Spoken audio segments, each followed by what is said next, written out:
Hi everyone, welcome back to explore literature. इस video के अंदर हम डिस्कस करने वाले हैं जी women and politics in India की unit number 5 violence against women. तो इस वीडियो में हम पूरे इस यूनिट को कवर करेंगे, लास्ट तक देखिएगा ताकि आप किसी पॉइंट को मिस ना करें। And if you haven't subscribe the channel तो प्लीज़ पहले वो भी कर लीजिए। तो बात करें वायलेंस की, तो वायलेंस कई तरीके का हो सकता है। That can be domestic abuse, female foeticides, dowry deaths, फिर रेप, इस तरीके की काफ़ी सारी चीज़ें हो सकती हैं जो कि वायलेंस में काउंट हो सकती हैं। ये ना ही सिर्फ विमेन के अगेंस्ट वायलेंस है बल्कि पूरा एक जो फंडामेंटल ह्यूमन राइट्स हैं उनका भी वायलेशन है। अगर इसकी डेफिनेशन देखें तो article 2 of declaration on elimination of violence against women इसकी प्रॉपर डेफिनेशन देता है कि वायलेंस अगेंस्ट वुमेन क्या है। तो वो डिफाइन करते हैं कि सिर्फ फिजिकल अब्यूज ही वायलेंस नहीं होता है बल्कि कई तरीके का हो सकता है violence. That can B physical, sexual, psychological, तो इस तरीके से हो सकता है, या फिर dowry related, marital rape, female genital mutilation, इस तरीके की काफ़ी ट्रेडिशनल प्रैक्टिसेस जो कि हार्मफुल हैं वुमेन को। तो ये सारी चीज़ें भी वायलेंस अगेंस्ट वुमेन में काउंट होंगी। तो सबसे पहला वायलेंस हम डिस्कस करेंगे डाउरी। डाउरी का मतलब होता है दहेज। तो ये आपको पता ही होगा कि जब दूल्हे की साइड वाले डिमांड करें फ्रॉम द ब्राइड साइड कि आप हमें कुछ सर्टेन थिंग्स दीजिए, तो उनको हम बोलते हैं दहेज। तो ये पहले के अगर हम एंशिएंट प्रैक्टिसेस में देखें कि किस तरीके से दहेज की प्रैक्टिस स्टार्ट हुई, तो पहले होता था कन्यादान टाइप कुछ चीज़, जहाँ पे ये रहता था कि भाई जो वुमेन है उसको राइट टू प्रॉपर्टी नहीं था, उनको अपने जो पेरेंट्स की प्रॉपर्टी है उसमें से कोई शेयर नहीं मिलता था, इसलिए उनको कुछ गिफ्ट दे दिए जाते थे कि ये आप रख लीजिए, ऑन द कॉन्ट्रेरी ऑफ कि आपको राइट टू प्रॉपर्टी नहीं मिल रहा। तो इस तरीके से पहले ये चीज़ें थी, लेकिन अभी द थिंग्स हैव चेंज्ड। अब वुमेन को राइट टू प्रॉपर्टी है, लेकिन स्टिल अब वो चीज़ ऐसी हो गई है कि the groom side is demanding, वो अब लग्जरी डिमांड कर रहे हैं, वो कोई बेसिक चीज़ें नहीं है। दे आर डिमांडिंग स्कॉर्पियो, ये दो वो दो, this kind of things are even, मतलब इसको जोक कंसिडर किया जाता है। The funny reels are made on it. ये बहुत ही एक टॉक्सिक बिहेवियर है which should be stop there. Alright, तो ये होता है डाउरी। अगर कुछ डेटा को देखें तो according to the official statistics जो केसेस हैं डाउरी डेथ्स के वो कवर होते हैं सेक्शन 302 और 304 आईपीसी के अंदर। तो काफ़ी मेजर इंक्रीज आया है इन केसेस के अंदर। जो मेजर रिपोर्टिंग की गई है इन केसेस की, दैट इज इन यूपी, फिर बिहार, और जो हाईएस्ट केसेस रिपोर्ट हुए हैं वो हुए हैं बिहार और हरियाणा के अंदर। तो ये नेशनल एवरेज से भी ज़्यादा है। So this is very much problematic कि हमें ये देखना चाहिए कि what kind of behaviour we are doing as a society. अब कुछ प्रॉब्लम एग्जिस्ट करती है तो उसके लिए रूल्स एंड रेगुलेशंस भी होते हैं, तो ऐसा ही डाउरी के लिए भी है।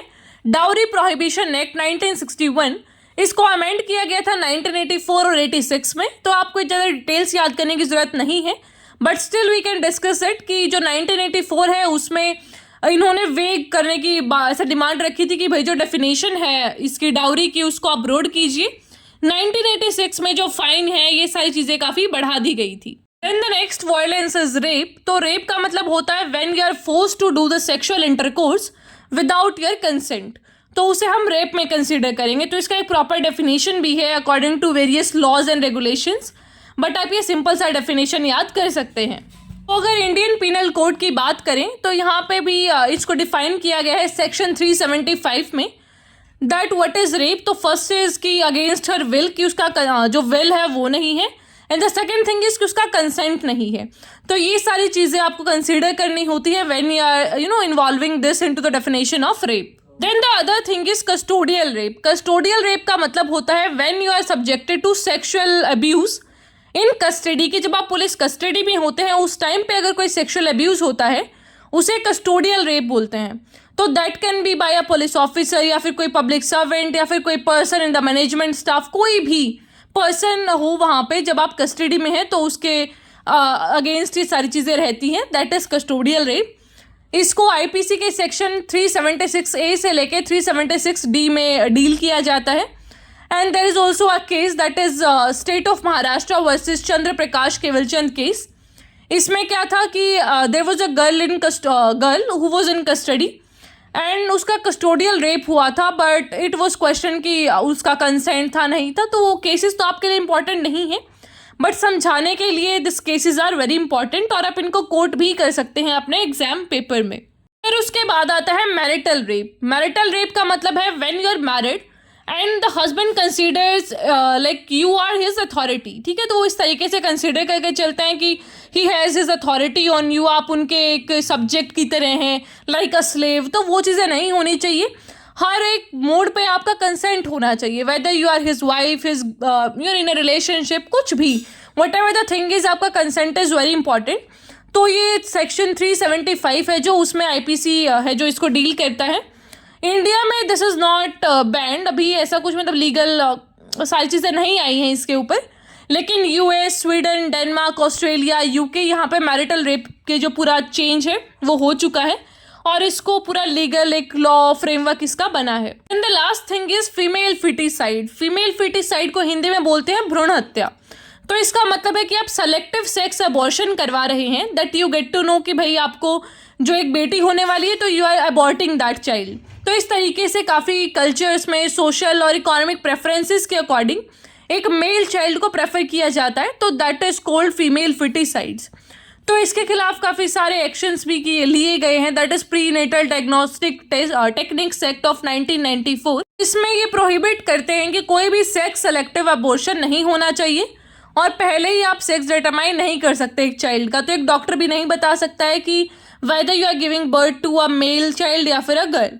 तो इस तरीके से आपको नहीं बताना है, यू बीइंग अ डॉक्टर, ये आपकी भी रिस्पॉन्सिबिलिटी है। तो काफ़ी स्ट्रिंजेंट लॉज और पेनल्टीज आई हैं इसके रिगार्डिंग, क्योंकि हमारा जो सेक्स रेशियो है वो काफ़ी बिगड़ रहा है। That was also in some specific states like Haryana.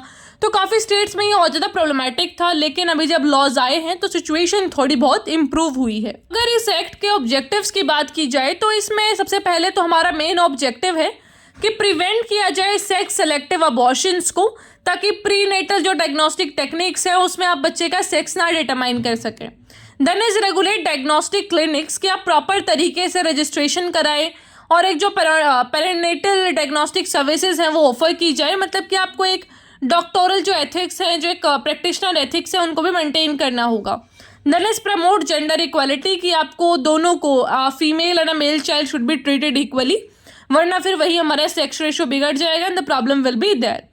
फिर एक चीज़ आती है इंश्योर रिकॉर्ड कीपिंग, कि आपको प्रॉपर एक रिकॉर्ड मेंटेन करना होगा कि किस तरीके से सारी प्रोसीजर्स को कैरी आउट किया गया। तो these are the few violences against women जो कि आपके सिलेबस में है। वैसे बहुत सारे वायलेंस होते हैं, लेकिन आपके सिलेबस में यही सारे जो हैं वो स्पेसिफिक दे रखे थे। Alright, so with this we have covered this unit number 5। I hope आपको कुछ समझ आया होगा। कोई भी क्वेश्चन क्वेरी जो भी है उसे आप कमेंट बॉक्स में पूछ सकते हैं। Alright, and please give your feedbacks in the comment box. It takes just a minute to give your feedback, so please वो भी देते जाइएगा। Alright, so I'll meet the next video. Till then, take care, stay happy, stay healthy.